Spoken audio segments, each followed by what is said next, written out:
नमस्कार दोस्तों, चंद्रकांत भट्ट अमेरिका से। दोस्तों, बहुत सारी चीज़ें ऐसी होती हैं कि जिसमें पढ़ाई डिग्री के बजाय आप में जो स्किल है, जेनेटिकल साइंस में बात करता हूँ, और धगश है, हिम्मत है, काम करने की कुछ खिलना है, तो आप कुछ भी कर सकते हैं। दुनिया में सबसे बड़ी जीने के लिए 3 चीज़ जरूरी होती हैं। वो हैं हवा, पानी, खुराक, और उससे ऊपर सूर्य प्रकाश। वो सबसे जरूरी चीज़ है। लेकिन अगर हवा है, अगर पानी है, लेकिन खुराक नहीं है, आप खाएंगे नहीं, तो आपका ग्रोथ कैसे होगा? तो प्राइमरी चीज वो खेती बाड़ी है। वो एक जमाना था 1947 में, जब भारत आजाद हुआ। कुछ नहीं था।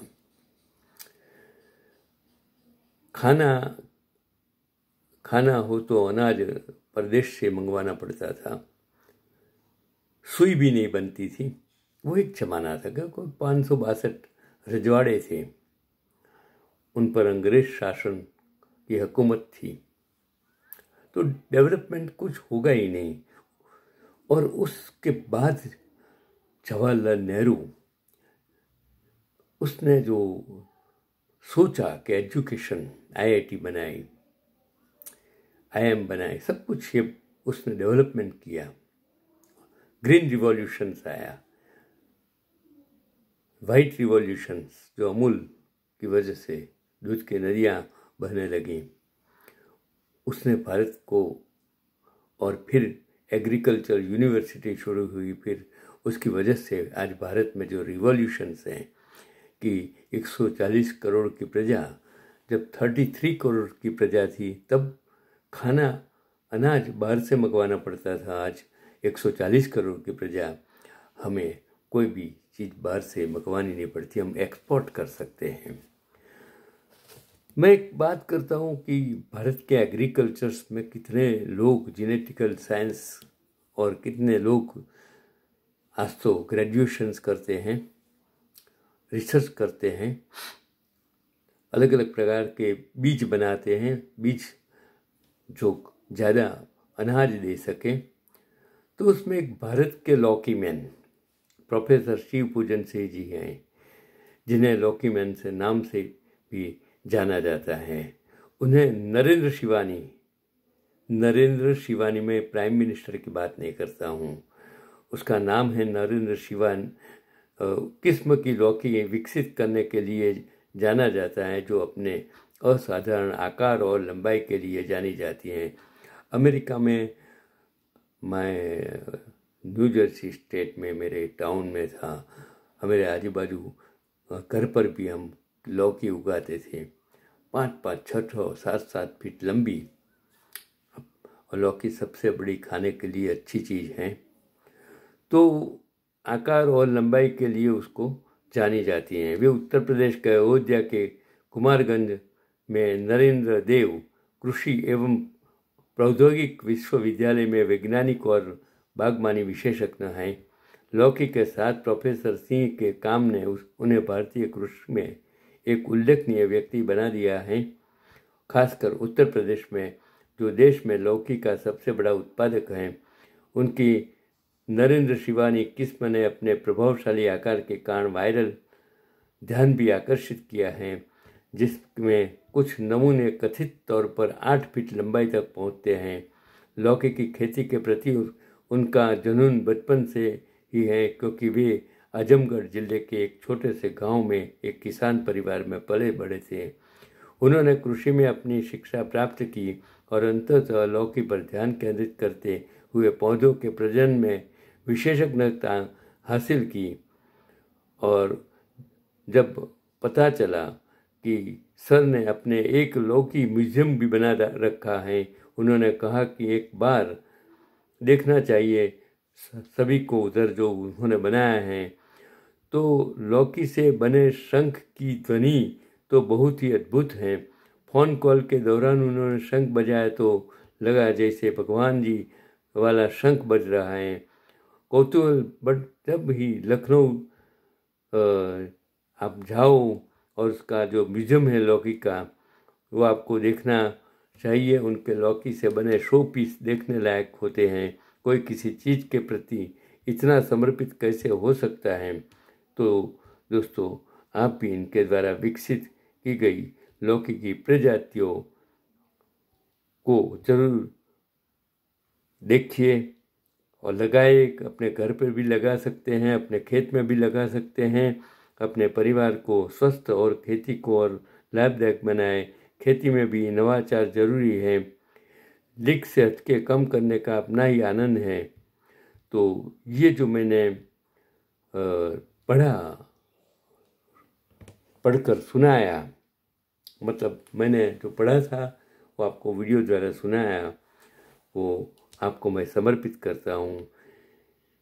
एक और कहानी कि किसी बात पर पत्नी से चिकित्सक चिक हो गई। वह बड़बड़ाते हुए घर से बाहर निकला। सोचा कभी इस लड़ाकू औरत से बात नहीं करूँगा। पता नहीं समझती है क्या है खुद को। जब देखो झगड़ा, सुकून से रहने नहीं देती। नज़दीक के चाय के स्टॉल पर पहुंचकर चाय ऑर्डर की और सामने रखे स्टूल पर बैठ गया। तभी पीछे से एक आवाज़ सुनाई दी, इतनी सर्दी में घर से बाहर चाय पी रहे हो? गर्दन घुमाकर देखा तो पीछे एक स्टूल पर बैठे एक बुजुर्ग थे। आप भी तो इतनी सर्दी और इस उम्र में बाहर हैं बाबा? बुजुर्ग ने मुस्कुराकर कहा, मैं निपट अकेला, ना कोई गृहस्थी ना साथी। तुम तो शादीशुदा लगते हो बेटा। पत्नी घर में जीने नहीं देती बाबा। हर समय चिक बाहर न भटकूँ तो क्या करूँ? जिंदगी नरक बनाकर रख दी है। तो बुजुर्ग ने कहा, पत्नी जीने नहीं देती? बरखुदार जिंदगी की ही पत्नी से होती हैं। 8 बरस हो गए हमारी पत्नी को गए। जब जिंदा थी कभी कद्र नहीं की। आज कमबख्त चली गई तो बुलाई नहीं जाती। घर काटने को दौड़ता है। बच्चे अपने अपने काम में व्यस्त। आलीशान घर, धन दौलत सब हैं, पर उसके बिना कुछ मजा नहीं है। यूं ही कभी कभी कहीं भटकता रहता हूँ। कुछ अच्छा नहीं लगता। उसके जाने के बाद पता चला वह धड़कन थी, मेरे जीवन की ही नहीं, मेरे घर की भी। सब बेजान हो गया है। लेकिन तुम तो समझदार हो बेटा। जाओ अपनी ज़िंदगी खुशी से जी लो, वरना बाद में पछताते रहोगे। मेरी तरफ बुजुर्ग की आंखों में दर्द और आंसुओं का समंदर भी। चाय वाले को पैसे दिए, नज़र भर बुजुर्ग को देखा। 1 मिनट कमाई बिना घर और मुड़ गया। उसे देर से ही देख लिया था। डबडबाई आंखों से निहार रही पत्नी चिंतित दरवाजे पर ही खड़ी थी। कहाँ चले गए थे? जैकेट भी नहीं पहना, ठंड लग जाएगी तो। तुम भी तो बिना स्वेटर के दरवाजे पर खड़ी हो। कुछ यूँ दोनों ने आंखों से एक दूसरे के प्यार को पढ़ लिया था। कई बार हम लोग भी अपने जीवन में इसी तरह की गलतियाँ कर बैठते हैं। सिर्फ पत्नी ही नहीं, माँ बाप, चाचा ताऊ, भाई बहन या अजीज दोस्तों के साथ ऐसा क्रोध कर देते हैं जो सिर्फ हम कोई नहीं उनको भी कष्ट देता है।